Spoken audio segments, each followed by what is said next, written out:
Si moun yem tombe sur yon post strong fait Ricardo Nelson fait, li dit ti moun, m'a mette là pour nous. Ti moun courir à la bonne ensemble avec Queen moyen. Sur TikTok n'a jwenn en pile plaisir. M'gade moi gen 800 epic moun k'ap suivre li, l'a suivre 0 moun. Les malé sur TikTok mal gade moi gen tan gen, li fait post là nan hier nan demain si TV, moi gen 4000 epic moun l'abonné ak yon grand moun. Est-ce que ça juste mes amis?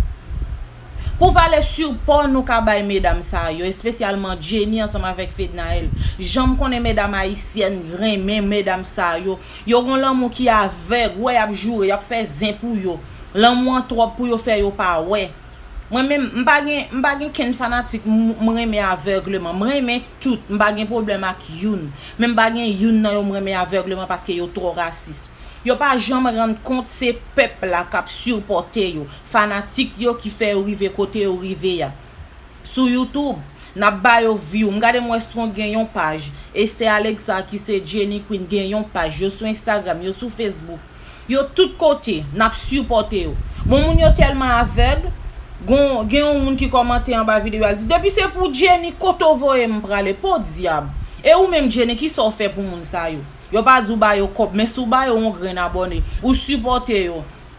Ou faire yo jeune quelques grain abonné pour yo ka recevoir te mettre ces $10 par mois sur YouTube. On moun qui a dit t'a bon en pile. Li t'a bon, ça sont injustice liées. Ou pral di m ça c'est artiste ou yo c'est star parent qui ça me fait déjà m'a vinn parler de ou m connaît grand pile moun qui pral di ça. Mais pendant artiste là, si ou pas gen fanatique derrière ou pas ta fait cob.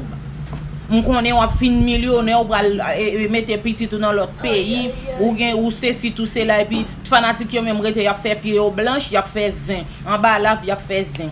Y a chercher vidéo, y a fait zin. Pour nous par amour yo fait ça. Fait l'amour fait yo pas ouais. Mais nous même nous injuste. Ça sont injustices liées.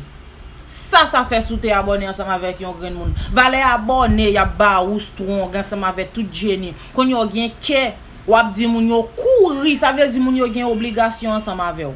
Ou ap di courir al abonné avec Queen nan pour moi sur TikTok. Et nous même qui gen TikTok nous kap traîner. Ça fait sous te abonné ensemble avec nous tout. Ou pas gen temps pour abonner avec nous, ou gen temps pour faire vidéo mettre sur TikTok.